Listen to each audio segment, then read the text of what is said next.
मित्रों नमस्कार। एक बार फिर से स्वागत है आपका इस हिंदी व्याकरण की कक्षा में। मित्रों, जैसा कि हमने क्रिया के बारे में पिछली 2 कक्षाओं में महत्वपूर्ण जानकारी ले ली है और आज हम क्रिया का अंतिम भाग लेकर आए हैं, जिसमें जो शेष जानकारी रही है मैं आपको बताने वाला हूँ। देखिए, मैंने पिछली कक्षा में थोड़ी सी चर्चा प्रारंभ कर दी थी संरचना के आधार पर क्रिया के भेद और प्रयोगवत संरचना के आधार पर क्रिया के भेद। तो संरचना के आधार पर क्रिया के भेद हैं 5, है ना। 1 2 3 4 5। ये संयुक्त, पूर्वकालिक, प्रेरणार्थक, नाम धातु और कृदंत, ठीक है। और यदि प्रयोग भी साथ में जोड़ देते हैं तो क्रिया के ये 8 भेद हो जाते हैं, है ना, ठीक है। जो 8 प्रकार के भेद हैं क्रिया के, वो हम एक एक से पढ़ने वाले हैं। सबसे पहले लिखा हुआ है सामान्य क्रिया, ठीक है। देखिए, मैंने इसको पहले से इसलिए लिख लिया है कि समय की बचत हो, ठीक है। तो देखिए, सामान्य क्रिया है, तो सामान्य क्रिया की हम बात करते हैं, उसमें एक कार्य होगा और एक क्रियापद। जो वाक्य होगा उसमें एक कार्य होगा, एक क्रियापद। जैसे मैंने लिखा हुआ है वह पुस्तक पढ़ता है, तो कार्य एक और क्रिया भी एक है, ठीक है। अब बात आती है, देखिए, संयुक्त क्रिया, ठीक है। कौन सी क्रिया? संयुक्त क्रिया। मैंने इसके बारे में भी लिखा रखा है, एक कार्य और 2 क्रियापद। एक कार्य होगा और क्रियापद कितने होंगे? 2। वो संयुक्त क्रिया के अंतर्गत आएंगे। जैसे मैं उदाहरण दे रहा हूं, तुमने काम कर लिया। देखिए, यहाँ हम देख रहे हैं जैसे काम है, कार्य एक है और क्रियापद 2 हैं। जैसा कि ऊपर मैंने लिखा हुआ है, देखें, कर लिया, क्रियापद कितने हैं? 2 हैं। और देखिए, जैसे पानी बरसने लगा, तो बरसने और लगा, यहाँ भी हम देख रहे हैं कि क्रियापद 2 हैं। अब देखिए, हम जो संयुक्त क्रिया है, एक परिभाषा की बात करें, हमने ऐसे भी जान लिया कि एक कार्य 2 क्रियापद, और 2 उदाहरण भी ले लिए हमने। मैं एक परिभाषा टाइप की बताऊं आपके लिए, तो कह सकते हैं हम कि जो क्रिया, आप लिख सकते हैं, मैं बोलूँगा। देखिए, यहाँ लिखने के लिए इतनी जगह भी नहीं है और उसमें समय भी लगता है तो जो क्रिया 2 या 2 से अधिक धातुओं के मेल से बनती है, जो क्रिया 2 या 2 से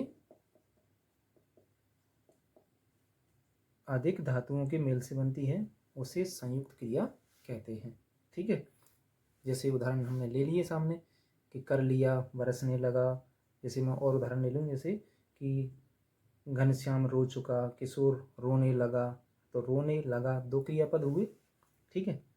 देखिए मित्रों, अब हम जो संयुक्त क्रिया के और भेद हैं, अर्थ के अनुसार संयुक्त क्रिया के प्रकार, तो हम प्रकार जानने वाले हैं एक एक से बढ़िया तरीके से। तो पहला मैंने लिखा हुआ है निश्चय बोधक, ठीक है। क्या लिखा हुआ है? निश्चय बोधक। कह सकते हैं कि जिस संयुक्त क्रिया से मुख्य क्रिया के व्यापार की निश्चयता का बोध हो, उसे निश्चय बोधक संयुक्त क्रिया कहते हैं। मैं केवल उदाहरण लिखूंगा, जैसे वह बीच ही मैं बोल उठा, ठीक है। और मैं कह सकता हूं कि उसने कहा मैं मार बैठूंगा। अब देखिए, दूसरा है शक्ति बोधक। जो अगला प्रकार है शक्ति बोधक, यहाँ हम बात करें तो इस शक्ति बोधक के बारे में जाने तो कह सकते हैं इसके बारे में कि इससे कार्य करने की शक्ति का बोध होता है। किसका बोध होता है? शक्ति का बोध होता है ना। जैसे मैं वाक्य दे रहा हूँ कि वह बोल सकता है, बोल सकता है, वह खेल सकता है, वह पढ़ सकता है। ठीक है, हो गया। अगला है आपका आरंभ बोधक। अगला प्रकार है आरंभ बोधक। तो आरंभ बोधक जो संयुक्त क्रिया है उसके बारे में जाने कि जिस संयुक्त क्रिया से क्रिया के आरंभ होने का बोध होता है, क्रिया के आरंभ होने का बोध होता है। देखिए शब्द से ही समझ रहे होंगे वैसे तो हम कह रहे हैं कि जिस संयुक्त क्रिया से क्रिया के आरंभ होने का बोध होता है उसे आरंभ बोधक संयुक्त क्रिया कहते हैं। एक वाक्य लिखेंगे हम समझ जाएंगे। वह पढ़ने लगा, मतलब शुरू हो गया काम, है ना। तो देखिए क्रियापद दो दिखाई दे रहे हैं, पढ़ने लगा। हर उसमें जो हम जो प्रकार पढ़ रहे हैं उनमें दो दो आपको क्रियाएं दिखेंगी। ठीक है, अब देखिए अगला है आपका जो प्रकार है समाप्ति बोधक संयुक्त क्रिया का। ठीक है, तो समाप्ति बोधक के लिए कहें कि जिस संयुक्त क्रिया से मुख्य क्रिया की पूर्णता, स्पष्ट है, समाप्ति है, सीधी सीधी बात है कि जहाँ समाप्ति का बोध हो वह समाप्ति बोधक संयुक्त क्रिया है। जैसे वह खा चुका है ना, समाप्त हो गया कार्य। देखिए खा चुका है, तो समाप्ति बोधक संयुक्त क्रिया। अगला है आपका अनुमति बोधक। कौन सा? अनुमति बोधक। इसके बारे में कहें तो जिससे कार्य करने की अनुमति दिए जाने का बोध हो वह अनुमति बोधक संयुक्त क्रिया है। जैसे मुझे जाने दो, मुझे जाने दो। ठीक है, मुझे बोलने दो आदि वाक्य होंगे। ठीक है, उनसे हम समझ सकते हैं कि इसमें अनुमति बोधक संयुक्त क्रिया है। ठीक है, इसके बाद आता है नित्यता बोधक। तो नित्यता बोधक के बारे में भी हम कह सकते हैं कि जिससे कार्य की नित्यता उसके बंद न होने का भाव प्रकट हो, मतलब लगातार चलता रहता हो, वहाँ नित्यता बोधक क्रिया होगी। जैसे हवा चल रही है ना, हवा चलती रहती है। इसी के लिए हम और लिख सकते हैं जैसे पेड़ बढ़ता गया। ठीक है, इसी के लिए है नित्यता बोधक के लिए। अगला देखें, अगला लिखा है परतंत्रता बोधक। तो परतंत्रता बोधक के लिए कहें आखिरकार रमेश को आना पड़ा, है ना। यहाँ परतंत्रता का बोध हो रहा है तो आना पड़ा। ठीक है, जो प्रकार हैं संयुक्त क्रिया के, इनमें से प्रश्न पूछे जा चुके हैं, ऐसी बात नहीं कि पूछे नहीं है, इनमें से प्रश्न पूछे जा चुके हैं बहुत सारी परीक्षाओं में, तो आप ध्यान से समझें। ठीक है, तो देखिए हमने परतंत्रता बोधक के लिए लिखा है कि आखिरकार रमेश को आना पड़ा। ठीक है, आप इतना तो जानते हैं कि परतंत्रता का मतलब क्या होता है ना। अगला प्रकार लिखा हुआ है इच्छा बोधक। अब इच्छा बोधक से स्पष्ट है कि जहाँ इच्छा का भाव हमें पता चले है या इच्छा जाहिर की जा रही हो। जैसे इसमें एक परिभाषा की बात करें तो हम कह सकते हैं कि इससे क्रिया के करने की इच्छा प्रकट होती है। जैसे वह घर आना चाहता है, वह खाना चाहता है। ठीक है, अब देखिए अगला है अभ्यास बोधक। तो अभ्यास बोधक के बारे में कहें, इससे क्रिया के करने का अभ्यास का बोध होता है, अभ्यास का पता चलता है। जैसे वह पढ़ा करता है, खेला करता है, दौड़ा करता है, तो अभ्यास का बोध हो रहा है हमारे लिए, है ना। ठीक है, अब देखिए मैं इनको साफ कर रहा हूँ और कुछ और प्रकार रहे हैं उनको भी जान लेते हैं हम।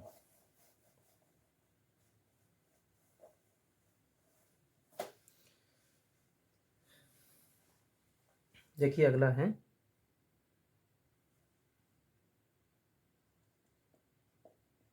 पुनरुक्त संयुक्त क्रिया। पुनरुक्त संयुक्त क्रिया, इसके लिए मैं उदाहरण दूं, जैसे वह पढ़ा लिखा करता है ना, वह पढ़ा लिखा करता है ना, वह पढ़ा लिखा करता है। जब दो समानार्थक अथवा समान ध्वनियों वाली क्रियाओं का संयोग होता है तब उन्हें पुनरुक्त संयुक्त क्रिया कहते हैं। ठीक है, जैसे में लिखा है कि पढ़ा लिखा करता है। ठीक है, और देखें हम आवश्यकता बोधक। आवश्यकता बोधक, आवश्यकता बोधक के बारे में बताऊं तो मैं कह सकता हूं कि जिससे कार्य की आवश्यकता या कर्तव्य का बोध होता है वह आवश्यकता बोधक संयुक्त क्रिया है। जैसे यह काम मुझे करना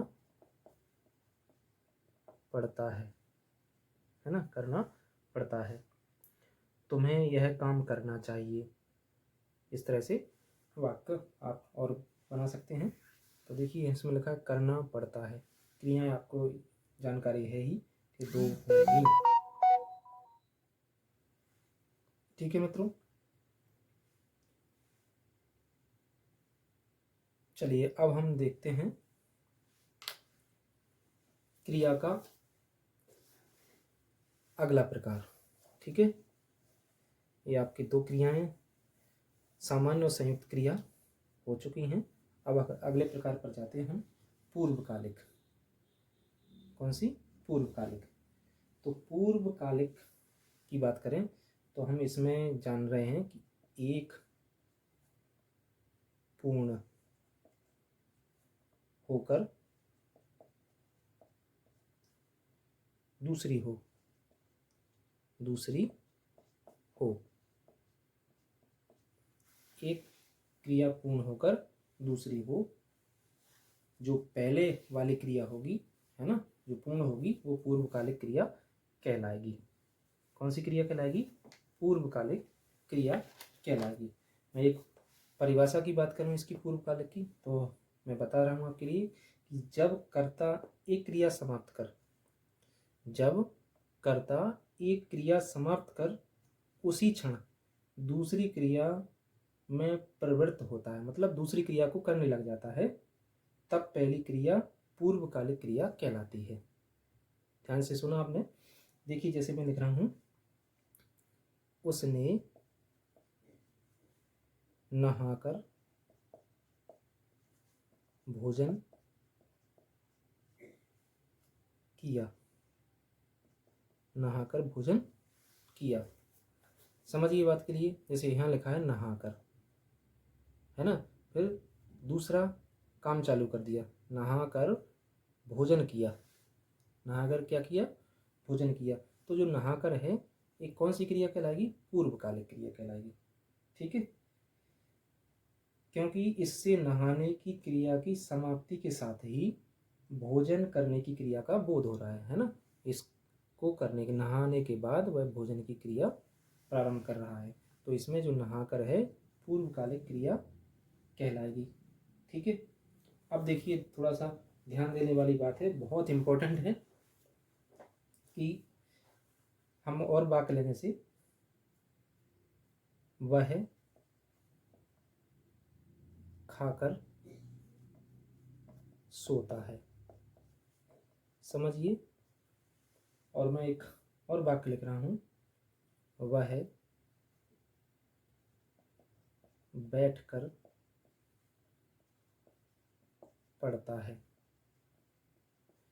तो देखिए हम इसमें देख रहे हैं कि पूर्वकालिक क्रिया का पता चल रहा है। इसमें हम देख रहे हैं पूर्वकालिक क्रिया, जैसे कौन है, खाकर, तो सोने का काम हो रहा है।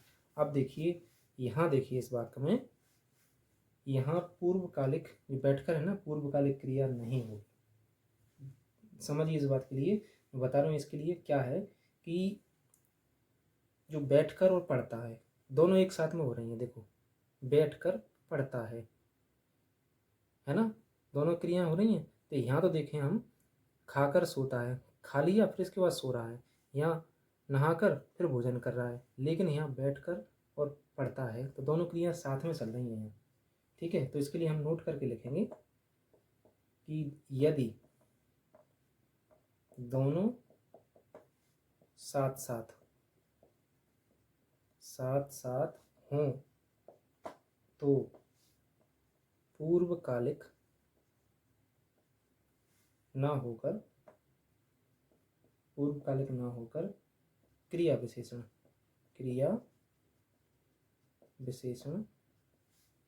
का काम करता है। स्पष्ट है।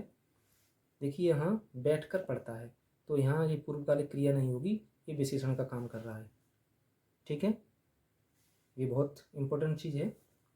इसमें थोड़ा सा गड़बड़ हो जाती है जब सामने प्रश्न होता है, तो आप इसको आप ध्यान रखेंगे, भूलेंगे नहीं। ठीक है, देखिए मित्रों, हम प्रेरणार्थक क्रिया की बात करें तो इसमें क्या होगा, कर्ता दो होंगे। कितने होंगे, दो होंगे, जिसमें एक कार्य करेगा और दूसरा कराएगा।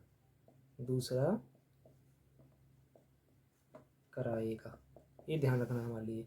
कर्ता कितने होंगे, दो होंगे, और एक कार्य करेगा और दूसरा कराएगा। एक परिभाषा की बात करें तो मैं कह सकता हूँ कि जिन क्रियाओं से इस बात का बोध हो कि कर्ता स्वयं कार्य न कर किसी दूसरे व्यक्ति को कार्य करने के लिए प्रेरित करता है, किसी दूसरे व्यक्ति को कार्य करने के लिए प्रेरित करता है, वे प्रेरणार्थक क्रियाएं कहलाती हैं। जैसे हम लिख रहे हैं, पुत्र पिता से, जैसे लिखे हैं होमवर्क, है ना, होमवर्क करवाता है ना। तो देखिए यहाँ जो पिता है, कार्य करने वाला है ना, कार्य करने वाला, और करा कौन रहा है, पुत्र, है ना, करा कौन रहा है, पुत्र। तो यहाँ देख रहे हैं हम कि कौन सी क्रिया है, देखिए करवाता, प्रेरणार्थक क्रिया है। कौन सी क्रिया है, प्रेरणार्थक। ठीक है, अब देखिए मैं और उदाहरण ले रहा हूँ। मोहन मुझसे किताब लिखाता है। मोहन मुझसे, जैसे मोहन, अच्छे से समझ लें हम, मुझसे किताब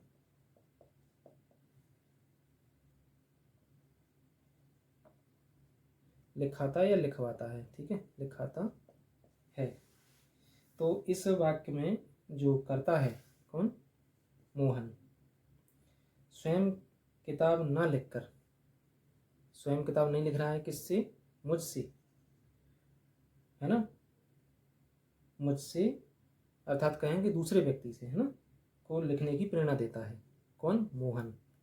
इसमें पुत्र प्रेरणा दे रहा है किसको, पिता को।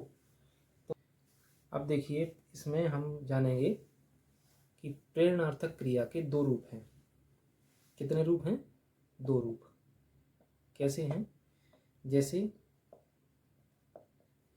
गिरना है। ठीक है, गिरना से क्या बनेगा, गिराना। क्या बनेगा? गिराना और गिरवाना। ध्यान दें इस बात के लिए। तो देखिए कौन कौन से रूप बने, गिराना और गिरवाना। ठीक है, दो रूप बने। दोनों क्रियाएं एक के बाद दूसरी प्रेरणा में हैं, है ना। दोनों क्रियाएं एक के बाद दूसरी प्रेरणा में हैं, ये हमें याद रखना है। ठीक है, क्या कि अकर्मक क्रिया प्रेरणार्थक होने पर, ध्यान से सुनिए इस बात के लिए कि अकर्मक क्रिया प्रेरणार्थक होने पर सकर्मक हो जाती है। कौन सी क्रिया? अकर्मक क्रिया प्रेरणार्थक होने पर सकर्मक हो जाती है। अर्थात कहें कर्म लेने वाली, कर्म को साथ लेकर चलने वाली क्रिया हो जाती है। जैसे मैं लिख रहा हूं, राम लजाता है। ठीक है, अब देखिए राम वह राम को लजवाता है ना। राम लजाता है, फिर राम को लजवाता है। ठीक है, प्रेरणार्थक क्रियाएं सकर्मक और अकर्मक दोनों क्रियाओं से बनती हैं, ये भी जानना आवश्यक है। प्रेरणार्थक क्रियाएं, है ना, प्रेरणार्थक क्रियाएं सकर्मक और अकर्मक दोनों क्रियाओं से बनती हैं। ऐसी क्रियाएं, महत्वपूर्ण बात, ऐसी क्रियाएं हर स्थिति में सकर्मक ही रहती हैं, है ना। ध्यान से सुन लिया होगा आपने। प्रेरणार्थक क्रियाएं सकर्मक और अकर्मक दोनों क्रियाओं से बनती हैं। ऐसी क्रियाएं हर स्थिति में सकर्मक ही रहती हैं। ठीक है, देखिए मित्रों, अगला प्रकार है प्रयोगबद्ध संरचना के आधार पर जो क्रिया का भेद है, नाम धातु। ठीक है, तो हम कहें कि नाम से धातु, नाम से धातु बने, नाम से धातु बने। अब देखिए नाम से धातु कौन कौन से शब्दों से बनती है, हम ये जान लेते हैं। एक तो है संज्ञा, है ना, संज्ञा। दूसरा है सर्वनाम और तीसरा है विशेषण। ठीक है, तो हम इसके बारे में कहें कि क्रिया को छोड़कर जो दूसरे शब्द हैं, संज्ञा, सर्वनाम और विशेषण से जो धातु बनते हैं उन्हें नाम धातु कहते हैं। ठीक है, संज्ञा, सर्वनाम, विशेषण से जो धातु बनते हैं उन्हें नाम धातु कहते हैं। ठीक है, अब हम देखो एक एक से बता रहा हूँ। जैसे एक उदाहरण ले रहा हूँ विशेषण का। जैसे विशेषण के लिए जैसे गरम है, क्या है? गरम। अब गरम तो क्या है? विशेषण। अब हमें इसको क्या बनाना है? धातु बनाना है। तो क्या बनेगा? गरमाना बनेगा कि नहीं? गरमाना बन गया। और देखें हम जैसे सर्वनाम का ले लेंगे। जैसे सर्वनाम का जैसे जैसे है अपना, है ना। तो क्रिया क्या बन जाएगी? अपनाना बनेगी कि नहीं? अपनाना। और देखें जैसे संज्ञा की बात कर रहे हैं हम, जैसे संज्ञा की बात करें तो जैसे हाथ है, हाथ संज्ञा है, तो हाथ से जो क्रिया बनेगी हथियाना। जैसे बात है, बतियाना, है ना। ये क्रियाएं बन गई। ठीक है, वाक्य हमने जैसे, और देखिए इनके लिए हम वाक्य बना सकते हैं कि वे दोनों बतियाते चले आ रहे थे। मेहमान के लिए जरा चाय गरमा देना, है ना। जैसे गरम है फिर गरमा देना बना देते हैं हम।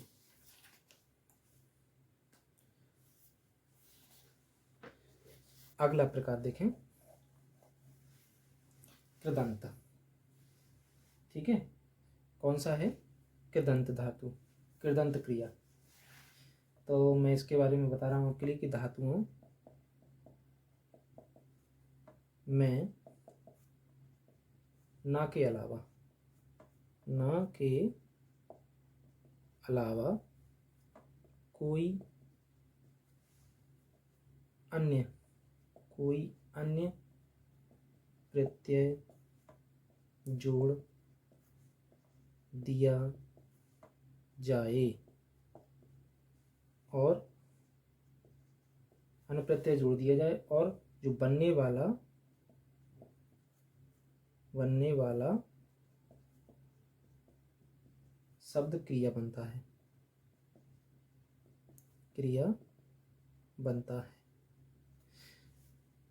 क्या कह रहा है देखना। जो अगला प्रकार है, अगला भेद है कृदंत क्रिया का, कि धातुओं में ना के अलावा कोई अन्य प्रत्यय जोड़ दिया जाता है ना, और जो शब्द बनेगा वो क्या बनेगा, क्रिया बनता है। ठीक है, और देखिए ऐसी क्रियाएं कृदंत क्रियाएं होंगी। ठीक है, जान लिया हमने कि धातुओं में ना के अलावा कोई अन्य प्रत्यय जोड़ दिया जाए और जो शब्द बनेगा तो वो किस प्रकार का होगा, क्रिया बनता है। ना के अलावा अन्य प्रत्यय जोड़ना है। ठीक है, तो हम देखो उदाहरण लेते हैं, स्पष्ट हो जाएगा। जैसे धातु है चल, धातु क्या है, चल। अब देखिए यहाँ हम ना तो सामान्य रूप से जोड़ते आए हैं, चलना, तो हमें इसको छोड़ना है। ठीक है, ना को छोड़ना स्पष्ट लिख चुके हैं हम कि धातुओं में ना के अलावा कोई अन्य प्रत्यय जोड़ दिया जाता है। तो इसको हम छोड़ें तो अन्य ले लें, जैसे चल कर, है ना। फिर जैसे चल आ, तो चला हो जाएगा, चल है, इसमें जोड़ दें एगा, चलेगा। तो हमने जान लिया कि ना के अलावा जो अन्य प्रत्यय जोड़ेंगे और उससे बनने वाला शब्द क्रिया बनता है। ठीक है, तो ऐसी क्रियाएं कृदंत क्रियाएं होंगी। हम देखो और फाइनल रूप से बात कहें कि जो क्रिया है, क्रिया से ही क्रिया बने, क्रिया से ही क्रिया बन रही है ना। ये भी तो धातु है, धातु में जैसे आ जोड़ा तो वो क्रिया ही तो बन रही है। तो क्रिया से क्रिया बने, वो कौन सी क्रिया कहलाएगी, कृदंत क्रिया कहलाएगी। ठीक है, अब देखिए अगला है आपका सहायक क्रिया। सहायक क्रिया के बारे में जाने तो हम कह सकते हैं कि मुख्य क्रिया की सहायता करने वाली क्रिया, है ना। मुख्य क्रिया की सहायता करने वाली क्रिया है और अर्थ स्पष्ट करती है। क्या करती है, अर्थ स्पष्ट करती है। और एक से अधिक सहायक क्रियाएं हो सकती हैं, एक से अधिक सहायक क्रियाएं हो सकती हैं और वाक्य के काल का परिचय देती है। ठीक है, इतनी बातें ध्यान रखिए आप। जो सहायक क्रिया होगी वो कैसी है, मुख्य क्रिया की सहायता करने वाली, अर्थ स्पष्ट करती है, एक से अधिक सहायक क्रियाएं हो सकती हैं और वाक्य के काल का परिचय देती है। जैसे मैं वाक्य लिख रहा हूं, वे सुन रहे थे। ठीक है, ये वाक्य लिखा है। यदि देखिए मैं थे की जगह क्या लिख दूं, हैं। ठीक है, ठीक है मित्रों, इससे हमें देखो पता चल रहा है कि हमने जैसे थे की जगह हैं कर दिया तो काल परिवर्तित हो गया, है ना। और हमने देखो इसमें लिखा है कि मुख्य क्रिया की सहायता करने वाली, तो जो मुख्य क्रिया है उसकी सहायता कर रही है और अर्थ स्पष्ट करती है। यदि हम इसको ऐसे लिख दें कि वे सुन रहे तो यहाँ अर्थ स्पष्ट नहीं हो रहा है। ठीक है, तो हम कह सकते हैं कि ये अर्थ स्पष्ट करती हैं। और रही बात एक से अधिक सहायक क्रियाएं, तो वाक्य जैसा होगा तो उसमें एक से अधिक सहायक क्रियाएं हो सकती हैं। ठीक है, देखिए मित्रों, अब है लास्ट सजातीय। तो स्पष्ट है, शब्द से ही समझ में आ रहा है कि समान जाति की क्रिया, जाति की क्रिया। जैसे मैं वाक्य लिख रहा हूं सीधा, मैंने चढ़ाई चढ़ी, मैंने खेल खेला, खेल खेला, तुमने चाल चली। है ना, समझ में आ गया होगा कि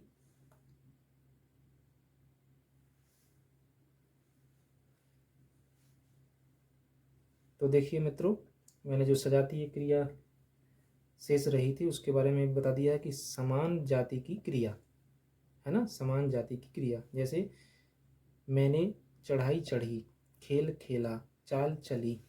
है ना, तो स्पष्ट हो गया, ये सजातीय क्रिया कहलाएगी। आज का जो टॉपिक क्रिया था पूरा हो चुका है। अगले टॉपिक के साथ फिर उपस्थित होंगे, तब तक के लिए नमस्कार।